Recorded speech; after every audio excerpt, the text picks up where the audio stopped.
All right, there we go. All right, welcome everybody back to It's My First Day. I have my guest Eddie. What's up?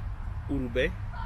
So this is my second guest. I'm actually gonna have basically we're gonna do a reenaction of his stand-up comedy. How long have you been doing comedy? I would say for about a year now. A year? Yeah, I've done stand-up for a year. I've done improv for about 3.5, 4. Oh, shit, how was improv? Improv was amazing. I love that shit. What's the difference between improv and stand-up? Basically, with stand-up, I can go by myself to perform, and with improv, you need people. I think I'm a little bit better at improv, but practicing stand-up. Oh yeah, trust me, stand-up is it's really hard. Actually, a lot of creativity that actually goes in, especially trying to figure out the tags or puns, how other comedian wants to use it, like trying to do a story and trying to not let the people be bored of that story and trying to figure out how to make it funny until you get to the end of it. Though that's the only thing I'm still having trouble, but I feel more comfortable being on stage than I was before. Like, how was it first time you got on stage? The first time I got on stage, I was nervous. I knew that I had a time limit of 5 minutes, so all I did really was like go up there and kill those 5 minutes, and it worked very well. I'm a regularly seasoned public speaker. Yeah. But doing jokes is not my thing, so I just told stories. But you know, anytime someone tells stories, it's gonna be funny. You know what I mean? Because it's real life and it's just goofy. But learning to make up jokes, that's still where I'm working at. That's the hard part too. It's just trying to remember them, not trying to like mess them up or not trying to take notes of this so you can just remember the whole bit. Like, trust me, I have that problem when I have all my bits together and I forget that one bit that was supposed to be funny, and after that comes up to my head like, God damn it, I forgot that shit though. Like for like stand up, how long you been doing that compared to improv? So stand up, I want to say, I my first stand up show or open mic was about 12 months ago. And then I didn't do nothing for about 2 months, and then I got into it very heavy right before COVID kicked in, like right even before we discovered COVID. So I went to maybe 3 open mics, got the bug. That's what happened. And then everything disappeared. Like no open mics, no shit. So I had to make my own. Just to let you guys know, there are open mics out there. You just gotta know people, and usually they put out the brochure on Instagram or Facebook, whatever you're using. Though, right here is in Single Hill, Long Beach. If you guys ever want to come, every Wednesday at 6 o'clock. His shitty, as we call it, Eddie's shitty mic, open mic, right? Yeah, something like that. Something it's just like, shitty, just come. Just free. come. And even the one in MacArthur Park, though, that one starts at 5 o'clock with David Action Jackson. And other ones too, like I said, even the fourth wall still open here in LA. We're in LA, we're not somewhere else, but like I said, it's all nice and windy over here though. But like I said, we're just gonna start his video, we're gonna analyze it, and after that we're gonna talk a little bit about his jokes, how he came up with it, and what kind of comedian he is. Yeah. All right, because I'm a storyteller guy, and we're gonna figure out what kind of guy he is. All right, let's do this. All right, fuckers, let's go. It's time to start this open mic. To the people over there taking pictures, we have an open mic where we're trying to make y'all laugh. To the people over there, welcome. All right, so shit. Welcome to Eddie Diaz's cheap ass open mic. These are all professional, outstanding comedians. You see them at other local parks. They are well trained, well versed in park comedy. Shit. Okay, this time I was like, all right, let me be fucked up. So here we go. Hey, have you guys heard about this? Like, they're kidnapping people. You guys hear about this? Yeah, they're kidnapping people in vans. Like, what? That's some crazy shit. Like, imagine if I tried kidnapping you in my Genesis. What? You're walking, you know? And I pull up in a nice little black door, 2-door car, and just knock you out and take you. You wouldn't like that. I mean, well, let's ask the audience. Would you like that, sir? Would you like someone taking you at your against? Like that whole joke. Was on the news that the feds were taking people. So I just thought, what if I was like that was me? You know, just take the feds out and use me. And the joke really wasn't hitting that well. And at this point, this is where my improv comes in. Like just talking to the audience. And that's one thing that, as a comedian, it took me a while to learn is actually talking to your audience and engaging them. So Improv helped me with this part right here. That's what I need. I need to have more improv. 'Cause like I said, I used to host the Haha Comedy Club. I got used to talking to the crowd. That's one thing I wasn't doing. But I'm getting used to that now. I'm getting used to little by little though. But that's some shit I really need to master. But I know you're getting into. But like I said, let's go back to the video and let's see the rest of this joke. It's your will, right? And imagine if I did it. No, I mean, look at me, dude. Like, here, go ahead. All right. I guess he wouldn't want me to take him. I recently went to see a cave. Hey, they graffiti the fuck out of these caves. You see this? They got paintings of animals, stick figures. That's some real graffiti. I don't appreciate that. When I want to see, damn, I'm faded, guys. Shit, fuck these notes. Trying to make up some jokes on the spot. Let's go. There you go. Damn, I wait for this day, man. How sad is that, dude? I got Thursday, I got Friday, Saturday, Sunday, Monday. 5 days of the week that are trash. This is like my Monday if I loved my job. You know? You guys masturbate in the morning? Yeah.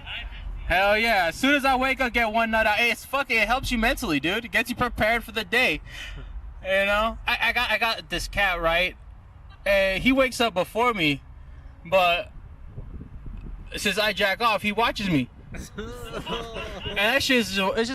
Does it really watch it? Does it really watch it? I mean, like, it's happened where, like, I woke it up and I gotta beat it, and, like, he lays on my bed. So, like, I'm exaggerating for the joke, but it comes from truth. Like, he see me, you know? I can imagine the torture. Like, what are you doing to yourself? I know I play with my dignity, but you don't have to do it in front of me, though. He gets to lick his. I'm jealous. I wish I could lick my dick. That's funny. That's funny. That's it. Let's go back. It's hard, you know. Like how do you have privacy when you share a place with the animal? You don't, right? You have animals?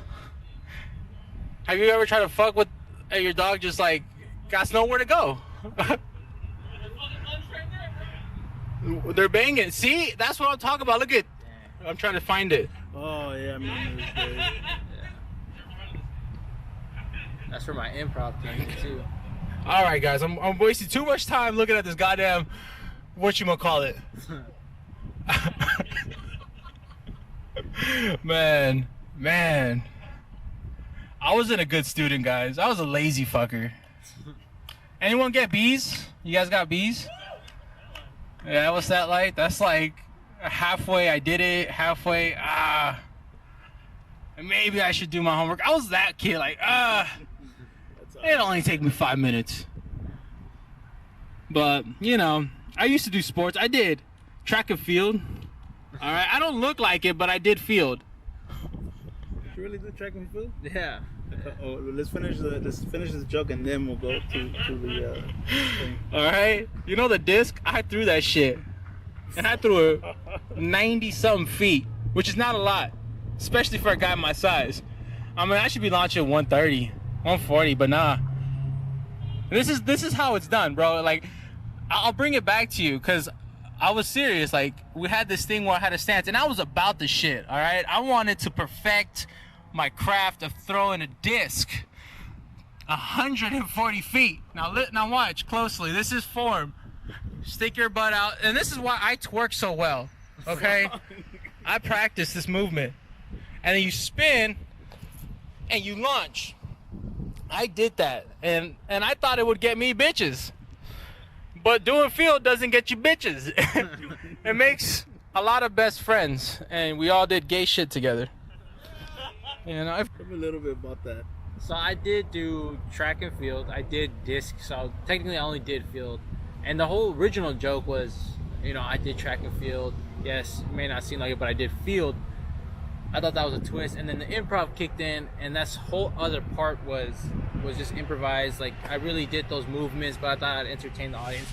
And at the same time, I watched a video on YouTube about Kevin Hart. He had like 3 rules storytelling or something like that, where you had to like commit to the story. You had to like, I can't remember specifically, but like that's what I tried to do with this entire set. Is like that's what I try to do too. Like try to tell myself I'm there right now doing what I need to do. Like if I go to a club, I try to have a joke being in at that club.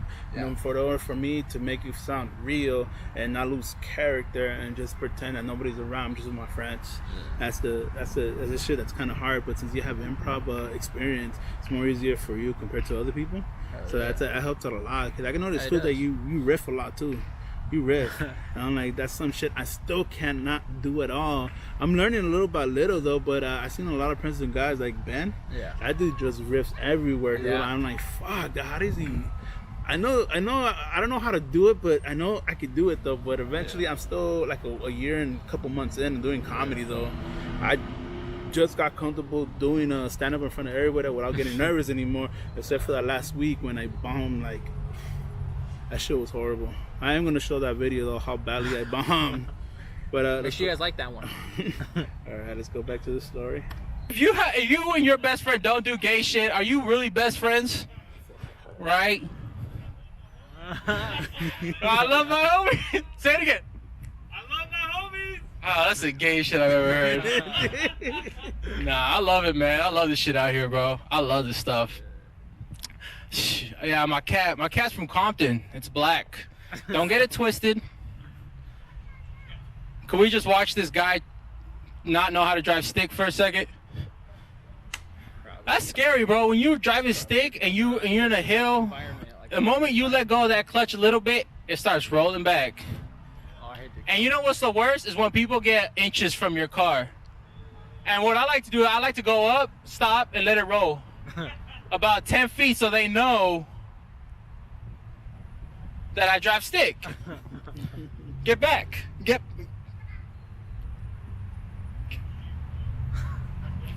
Fuck, dude.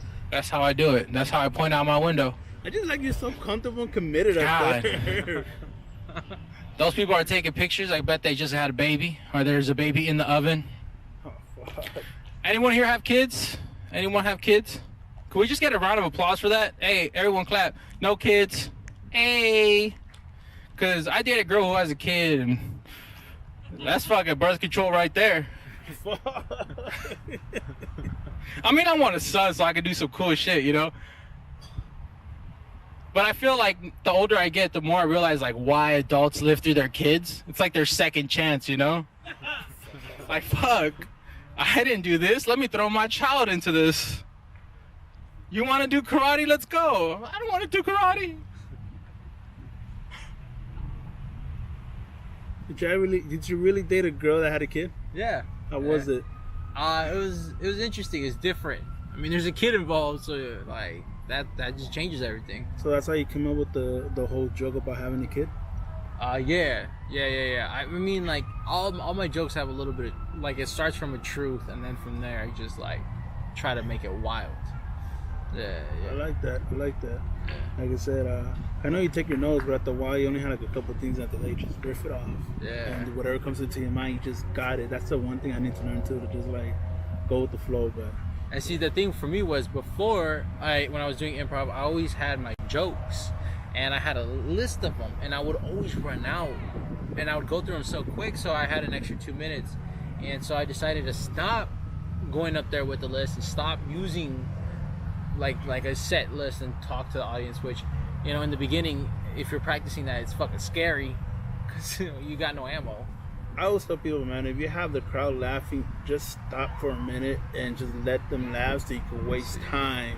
Yeah. And every pun that you make or tag, once they have them laughing, just stop for a couple seconds, like 15 seconds, just let it out, and after that just go, so you can have the whole routine going. Because I had that problem when I just cut people off laughing, and after that I still got like 2 more minutes left. And it's hard, dude. What are you gonna do with those 2 minutes, you know? I'm just like, they're looking like a moron, like, fuck, what am I doing up here anymore and shit, though. Help me. No, but the good thing about it, if you could go through it with those last 2 minutes, I give you props for that, because most people just say, like, I've done it several times, like, oh, fuck it, I'll just give some time back to the comedians. Yeah. But if you could do the whole 5 minutes, why not? I'll give you props. So, like I said, think everybody's a comedian when you go up on stage, though. That's how I see it. But let's go back. Damn.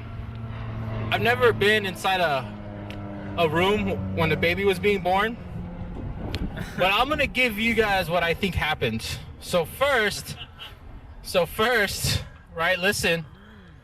How do you feel about watching your videos? It's cringy sometimes. This is actually one of my better sets, so I'm not gonna complain. Thank God you got a good set. So first, the lady goes into contractions.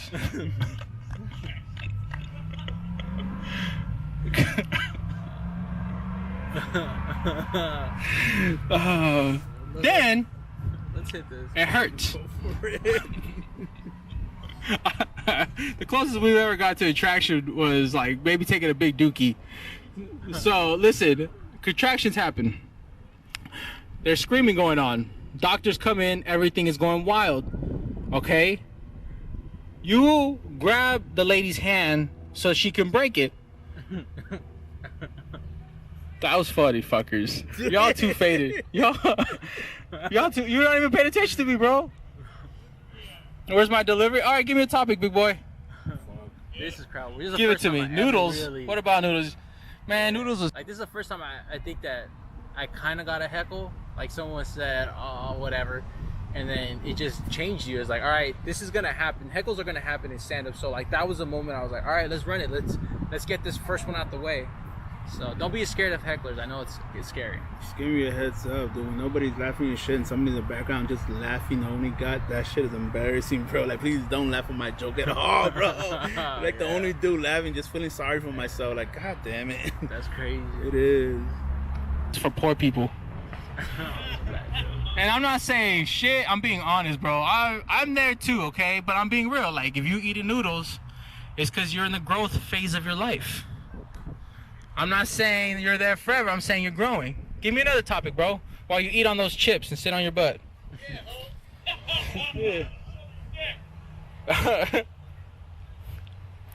All right, no topic. All right, cool. No worries. Look at all these people. God damn. You guys can come over here. We're a lot of fun. Hey, ladies, if you are like me and you like to smoke a lot of weed, then you probably smoke joints. And they're probably the best part of your day until there's a roach on your finger.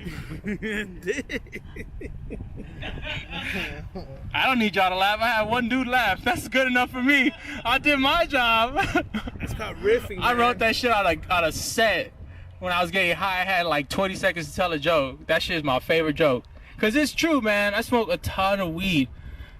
I smoke so much weed. I forget to smoke. Now, I'll walk outside, I'll be like, damn, what did I have to do? And the roach is in my finger, right?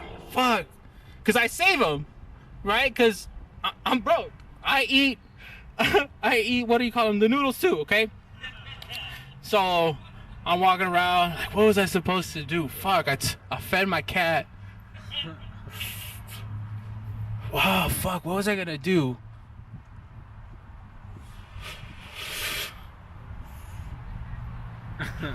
Hey, isn't today tax day?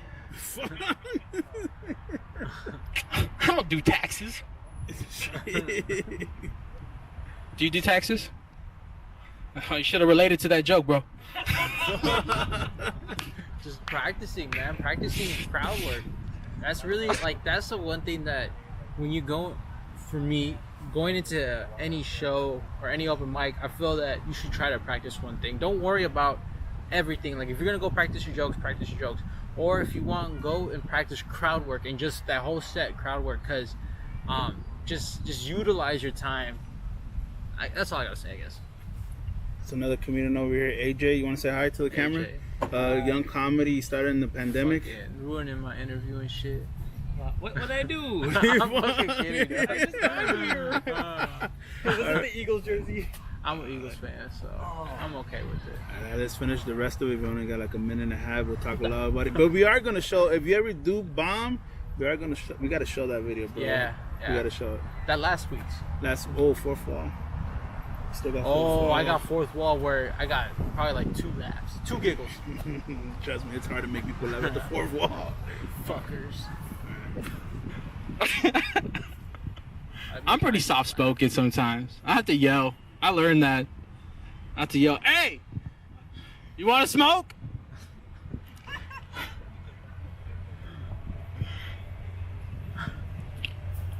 Go, go, go, go! Run! Damn, look at that hair, though. It's flow. Oh, he's running now. Hey, go, girl. You got this, girl. Run it. Run it. Go.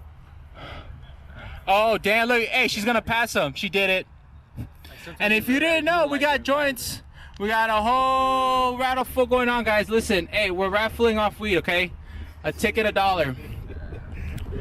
That's what we're doing. At the park with a bunch of I just people didn't want out to keep here going. I learned that you have to be careful when you gawk at women, because you don't know how old they are nowadays. That's not healthy. That's not cool. So you got to be careful. Protect yourself. Protect yourself. And as I get older, the more I realize, like, if I'm going to have a sexual affair with someone, I should put it on paper. You know?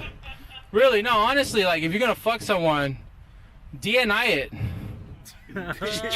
I won't talk about it. Because have you ever had that? You ever fucked someone and then you kept it quiet, but they told the whole world how you smash? Like, the whole world knows I fucking socks now. Oh, that's some real life shit, bro. That's why I wear sandals. So the next time I fuck, I can't get caught. And it's a little breezy when I smash, you know, those strokes. They get you sweaty. After the 5th one, it's raining. It's raining men. Hallelujah! Alright, fucker. Okay, that was Eddie's. This was about a couple of weeks ago. What do you think you said? What do you need to work on? So, I mean, that was probably one of my best sets. I think that, man, work on everything, you know, because, like, one thing I know is if you're having fun on stage, then everyone else is having fun on stage. So I was just having fun, and it was fun. But, like, there's a lot of jokes where I could have learned to time it a little better, because timing can help you really milk a joke a lot more, you know, and I, like, get more physical, and I think showing more expressions, you know, because you're fucking, I'm trying to entertain you guys, and, you know, you got to go above and beyond. Oh, you really do, honestly, though. But I give you props. You actually went almost 12 minutes on this goddamn set. I can't even do that. The most I can do is 8 minutes, and without blanking at all. Because I have jokes, but I blank all the time. But this is when riffing comes in, when you could just talk off your ass and start looking around, making fun of everything. This helps out a lot, and this is what I like about this guy, and I hate him too for that, because I am jealous of that shit. I hate people that can riff and just do jokes out there instead of worrying about the material. I'm like, I am a jealous bastard, but I'm like, fuck it, congrats. No, he but carries me home. But it's true though. It is true though. Like, certain people are good in certain things, and like I said, I know certain people have a hard time doing storytelling, and some people have time riffing, or some people just have a hard time being on stage. Because I've seen people shake up there though. And they could be the funniest motherfuckers, and they just, like, don't know what to do. And, like, for you can tell a story, like, a lot of your jokes, you know, the story. And for me, like, I'm barely learning to write a story out and tell it as a joke. So, you know, everyone does have their strengths. So I think build your strengths first, because you can fall back on that all the time, and then as you, like, start progressing in that, everything else will follow. You know what I mean? Everything, like, yeah, my thing was I can go on stage. I was comfortable on stage from the very beginning because of improv, so I went with that. That's what I went through. And then after a while, I learned to write jokes. I learned about comebacks, callbacks, what have you. So yeah, practice what you're really good at, and everything else would come on, I think. I gotta say, look, man, this is by our own experience. We're not going by other people's experiences. We're telling you about what we're going through in on our comedies, and trying to figure out how to do comedy a lot better, listening to other comics, how they do it, and after that, just trying to figure the whole thing out. So basically, this is our experience, how we're telling you of what's going on in the comedy world, and we're not trying to be like these big top guys. We're just still learning until we get to the 15 year, and they're like, okay, we're professionals now. Like, I have a year and 4 months. You? Just like a year, barely a year. And like I said, it took us a while just to figure this stuff out. We still got a lot to learn, yeah. Like we're still rookies. But when we hit to the 5th year, we're like in the middle, you know. We're slanging dick now. Not all the way, but it's getting there. I don't know about that one though. But anything you want to add to this? Yeah, man. Just I think for me personally, learning to be a comedian is learning to talk shit sometimes. Like, you know, talk shit. Learn to talk shit with your friends and go ruthless. Have a safe word. Do not be afraid to go on stage. That's the only way you're gonna learn. The more you fail, the more you learn from that experience. Though, like I said, it's been a great day kicking it with my friend Eddie fucking Diaz at his Shetty open mic here at Long Beach. If you guys ever want to come, it's always on Wednesday at 6 o'clock. Unless the pandemic is over, then I'm pretty sure people are gonna be going to different rooms after that. Fuck you guys if you guys don't come. Yeah. But yeah, I'll be putting his Instagram at the end, so you guys can follow him and me. I'm Urbe. This is Eddie Diaz. And where can they find you at? You can find me at Eddie F. and Diaz. Just follow me on Instagram. I have a YouTube channel. It's all linked together. And let's have fun. I like to smoke a lot, so come join me. And I'm sorry for my friend in the background being goofy. And I will put you on. I will put you, like I said, we're gonna put one of your videos on one of these days. Cause I saw you put a video on YouTube. Oh, you about to get You are the one of the 4 views. It's gonna be exciting. It's gonna be exciting. Like I said, my next case, I'm trying to get somebody else. Let me see if your friend wants to do one. Sean. Yeah. But after that, we're just gonna end it through the night or through the day, and I'll see you guys later in my next episode. It's my first day. Eddie Diaz, Urube. See you next time. It's like that, right? Yeah.